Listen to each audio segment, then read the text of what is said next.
नमस्कार विद्यार्थी मित्रों, मैं प्रदीप द्विवेदी एक बार फिर से आपका स्वागत करता हूं।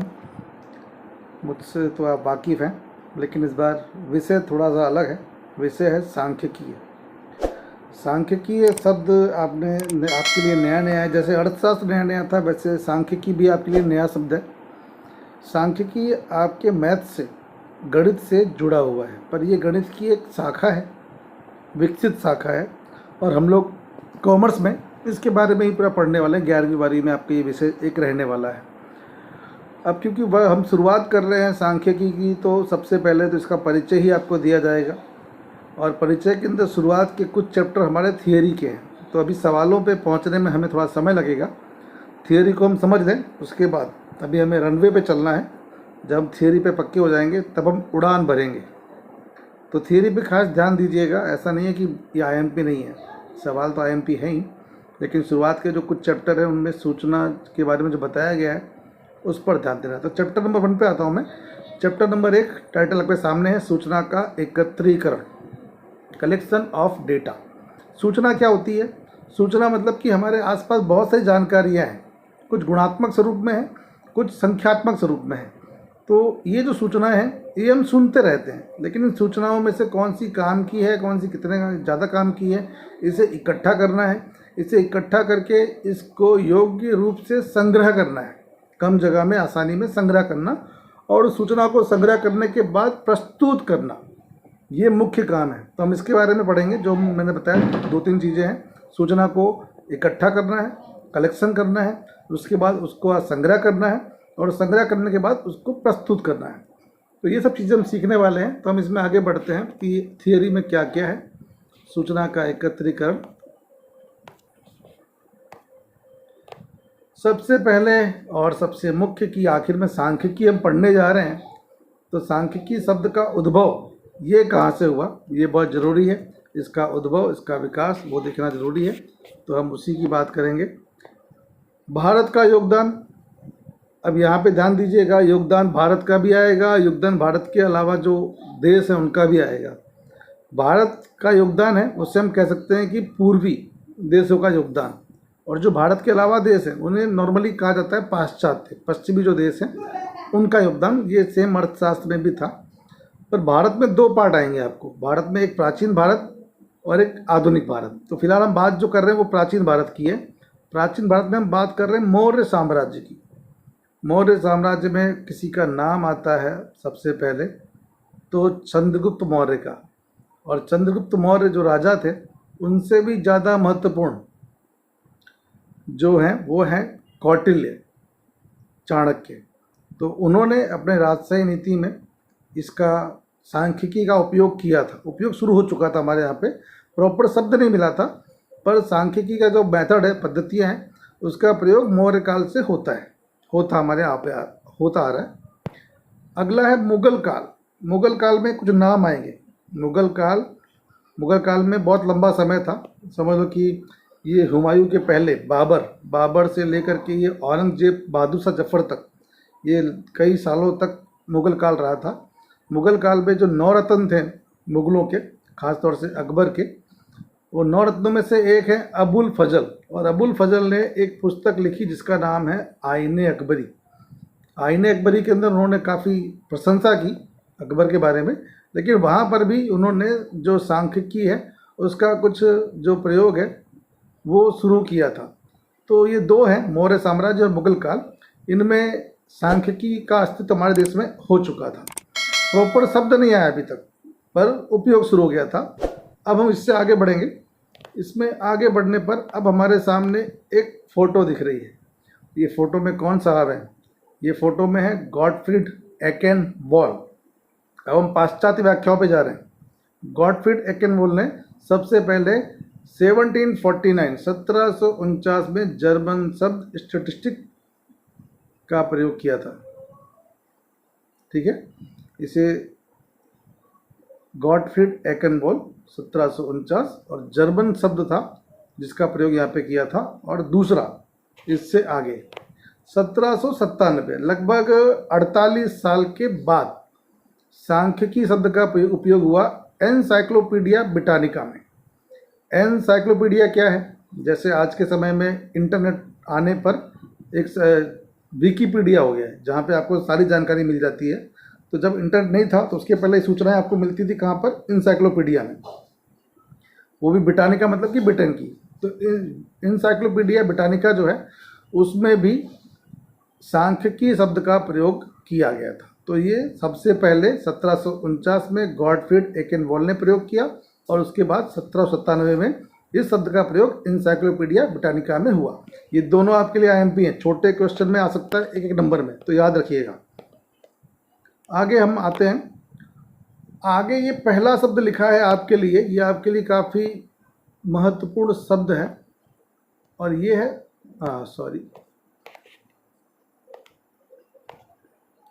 ये शब्द है पहला वाला, संभावना शास्त्र। पहले हम समझेंगे संभावना शास्त्र क्या है, लेकिन ये बहुत बड़ा आपको आगे पढ़ने वाले हो, 12th में भी आपको आएगा ये। संभावना शास्त्र एक सांख्यिकी का एक पार्ट है जिसके अंदर किसी भी काम के होने की संभावना कितनी है ये हम ज्ञात कर। जैसे कि मान लो कि कोई सिक्का है, कॉइन है, उसको उछालते हैं तो हेड और टेल आने वाला है, तो उसकी संभावना कितनी है। पासे फेंकते हैं तो पासे में 1 से लेकर 6 के नंबर हैं, उनमें से कौन सा पासा आएगा कौन सा आंकड़ा आएगा, उसकी संभावना कितनी है। ताश खेल रहे हैं तो ताश के अंदर 52 पत्ते हैं, आप एक पत्ते खींचते हैं तो उसमें से एक पत्ते आने की संभावना कितनी है, ये सब हम आगे पढ़ने वाले हैं। तो वो भी कहीं ना कहीं एक पार्ट है सांख्यिकी का। तो संभावना शास्त्र जो है उसकी खोज कब हुई थी, तो उसके बारे में कहा गया कि प्राथमिक परिणाम को 17वीं और 18वीं सदी में खोजा गया था। 17वीं और 18वीं सदी में से खोजा गया। अब खोजा किसने था, उनके नाम, 2 नाम आपको दिख रहे हैं, एक है लैप्लास और दूसरा है गॉस। दोनों की फ़ोटो भी यहाँ आपको मिल जाएगी। ये है मिस्टर लैप्लास और ये है गॉस। तो इन 2 महारथियों का योगदान था संभावना शास्त्र के प्राथमिक परिणाम को खोजने में। ठीक है, आगे बढ़ते हैं। अब बात आ रही है कि हम सांख्यिकी को धीरे धीरे एक अच्छा रूप देते जा रहे हैं, एक सब्जेक्ट बनाते जा रहे हैं। एक ख्याल था, विचार था, उससे आगे ये बढ़ रहा है। आपने बहुत सारे यूनियन, बहुत सारे संगठन के नाम सुने होंगे, जैसे कि किसी जाति के नाम पे कोई संगठन है, कोई राजपूत संगठन है, कोई ब्राह्मण संगठन है। तो उन सबका काम क्या होता है, उन सबका काम होता है कि अपने समाज को आगे बढ़ाना। इसी तरह से आपको यहाँ जो दिख रहा है रॉयल सांख्यिकीय संगठन, इसका काम क्या होगा, इसका काम होगा सांख्यिकी का, आंकड़ा शास्त्र का विकास करना। अब इसकी स्थापना कब हुई, सर्वप्रथम सांख्यिकी समिति की स्थापना वर्ष 1834 में लंदन में हुई। समिति मतलब कमेटी, यूनियन उसकी, और उसका नाम रखा गया रॉयल सांख्यिकीय संगठन। और ये भी छोटे क्वेश्चन के लिए आपको आईएमपी है। आगे बढ़ते हैं। अब प्राचीन वाला खत्म हो गया, प्राचीन भारत भी खत्म हो गया, पढ़ लिया हमने, और इसके बाद प्राचीन जो पाश्चात्य था वही पढ़ लिया। अब हमारे आधुनिक मॉडर्न सांख्यिकी का समय काल क्या था, तो वो समय काल था 19वीं सदी से लेकर के 20वीं सदी। ये जो 200 साल है, 1801 से लेकर के वर्ष 2000 तक, ये होता है 200 साल की सदी। ये कहा जाता है आधुनिक सांख्यिकी का समय। और इसके रचयिता गणितीय सांख्यिकी है, सांख्यिकी का जो मैथमेटिकल स्वरूप है उसकी रचना करने में नाम किसका है, तो कार्ल पियर्सन। और कार्ल पियर्सन ऐसा नाम है जो 11वीं से शुरू होकर के आप जब तक पढ़ने वाले हैं कॉमर्स, तब तक आपका पीछा छोड़ेंगे नहीं। तो इस नाम से अच्छा खासा लगाव होना चाहिए। अगर इस नाम से नफरत हो गई तो कॉमर्स से नफरत हो जाएगी। ये नाम खासतौर से दिमाग में बैठा लीजिएगा, बहुत बड़ा योगदान इनका यहाँ पर रहा हुआ है।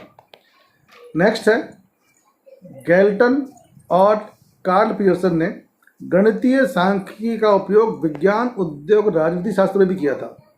मतलब जो सांख्यिकी है मैथमेटिकल वाली, उसका उपयोग खाली पढ़ाई में यहाँ नहीं हो रहा है, हिसाब किताब में नहीं हो रहा है, उसका उपयोग विज्ञान में हो रहा है, उद्योग में हो रहा है, और पॉलिटिकल साइंस या राजनीति शास्त्र जो है उसमें भी उसका उपयोग जो है वो किया जा रहा है।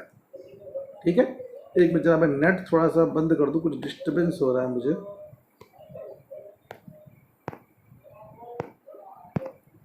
हाँ जी, तो गैल्टन और कार्ल पियर्सन दोनों ने उसका स्वरूप बढ़ाया गणितीय सांख्यिकी का। नेक्स्ट आ गया है कि अब कार्ल पियर्सन का काम रुका नहीं है, वो आगे बढ़ रहे हैं। कार्ल पियर्सन ने सांख्यिकीय प्रयोगशाला, प्रयोगशाला जहाँ पे रिसर्च की है, खाली प्रयोगशाला साइंस में जरूरी नहीं है ऐसा, आंकड़ों के साथ खिलवाड़ करना, नई नई पद्धतियों का खोजना, नए नए सूत्र खोजना, पाइथागोरस जैसे आपने सुना है, पाइथागोरस का जो थ्योरम है, तो ये सब खोज की जाती है। तो सांख्यिकीय प्रयोगशाला जो है उसकी स्थापना भी कार्ल पियर्सन ने की 1911 में। और कहाँ पे की? जहाँ पे पहले नाम आया था, लंदन। लंदन स्थित यूनिवर्सिटी में सर्वप्रथम सांख्यिकीय विभाग की स्थापना की। मैं फिर से पढ़ दे रहा हूँ, थोड़ा सा जल्दबाजी हो गई। कार्ल पियर्सन ने सांख्यिकीय प्रयोगशाला तथा 1911 में लंदन स्थित यूनिवर्सिटी में सर्वप्रथम सांख्यिकीय विभाग की स्थापना की। तो कार्ल पियर्सन का रोल है, तीनों लाइनों में उनका नाम है। सबसे पहले रचयिता कार्ल पियर्सन, और उसके बाद विज्ञान उद्योग में योगदान किसने दिया? कार्ल पियर्सन और गेल्टन ने। और उसके बाद जो प्रयोगशाला की स्थापना हुई और यूनिवर्सिटी के अंदर सांख्यिकी विभाग, सांख्यिकी का एक अलग विभाग शुरू करने का जो काम किया वो भी सबसे पहले कार्ल पियर्सन ने किया। आगे हम आ रहे हैं 1910 और 1920 के दौरान फिशर और गॉसेट। अभी एक नया नाम आया, फिशर भी उतने ही आयामी हैं जितने कार्ल पियर्सन है। तो फिशर और गॉसेट ने आधुनिक सांख्यिकी विज्ञान की रचना का आरंभ किया।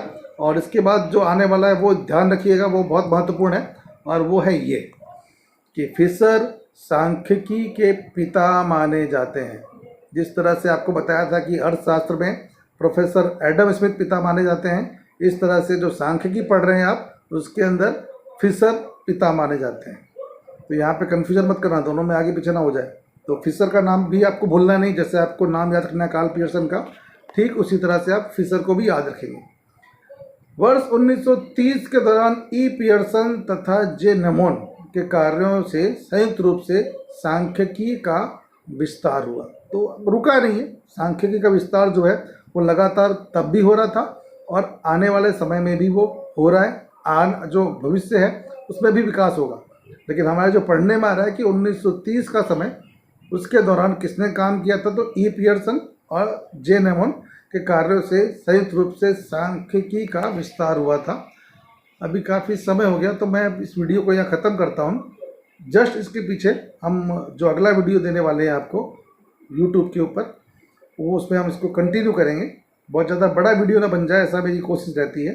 ठीक है, बहुत जल्दी मिलते हैं। धन्यवाद।